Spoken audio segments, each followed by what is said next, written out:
20 minutes of fun house music, very much inspired by the sounds of Brazil. What is there not to like? Wealstarcks is a French-born artist who I stumbled upon recently. Got to shout out Buffalo Staple though for pointing me in the direction of this one. I saw it on his Rate Your Music. I was snooping through, and this is why websites like that are actually very good, despite a lot of the discourse that you get on them, because I would never discover great music like this. It seems as though Wealstarcks is still pretty low-key, pretty niche artist that is on the rise. I've seen some of their stuff on Bandcamp, but it doesn't seem to be an artist that's getting a huge amount of buzz. But this is what this channel is about. When I find music that I think is great, I'm straight away here to tell you guys first how good this stuff is. And given that it's been one of the best albums I've heard this year so far, one of my favorites so far, it had to be mentioned in a review. Immediately starts off with Mio Baseadoo. I'll botch so many of these names.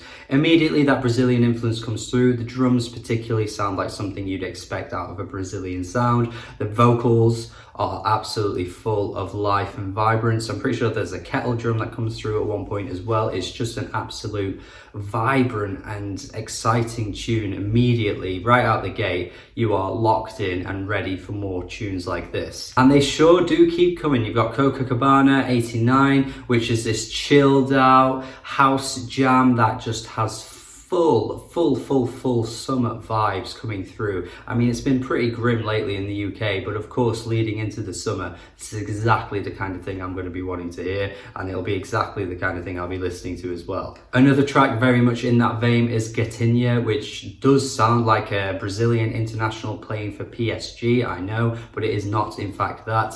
It is this like Saint Pepsi house jam from start to end. If you've never listened to anything by Saint Pepsi, by the way, I'm gonna have to do a video on that guy one day because he is an excellent artist. But this right there has got that same uplifting, inspiring feel that Saint Pepsi has, and oh my god, I love it. The worst part about the song is it is so bloody short. It is criminally short. This track could have gone on for 3-4 minutes, and perhaps that might be my only gripe across this entire review, is that these tracks tend to be quite short and it only runs for 19 minutes. Why could we have not gotten this for like an hour? Because it's so good. Boca de Calibri is a track that has the Bossa Nova influence coming through, which I'm excited to hear. I am always excited to hear anything Bossa Nova related.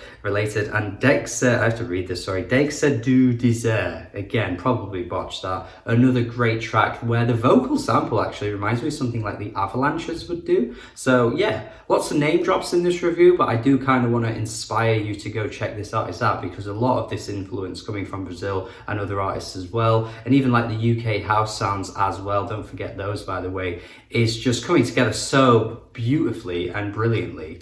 The rollicking house rhythm on Rio Rosewood at the end as well is just fantastic, an absolute jam of a track. Really speedy and fiery, this track, and every other track as well on this album is just so good. Like I say, my only main gripe really is the length. I would have loved to have had this much longer than it is, but for what you're getting, I mean, Wealstarcks is a star in the making here. This is really good stuff, and I'm really excited to see where this artist goes going forward. And yeah, digging into more of their stuff, I'm sure, will be an absolute treat as well. It's quite obviously an 8 out of 10 in case you hadn't already figured that out. This is really good. It kind of got me a bit more inspired for the year, because I feel like we've had quite a long period now where I haven't really dropped any reviews that are of this, you know, high caliber or, you know, positive 8 out of 10 reviews. It's been quite some time, so I'm excited to have had this landed in front of me, because it's exactly the kind of album that I would like. And yeah, hopefully you check it out based on my recommendation as well. Please tell me your thoughts in the comments, what you think. Please, if you know more albums like this, tell me about it as well, and check it out. Subscribe, check out my Patreon as well, support me over on there. Have a good day and goodbye.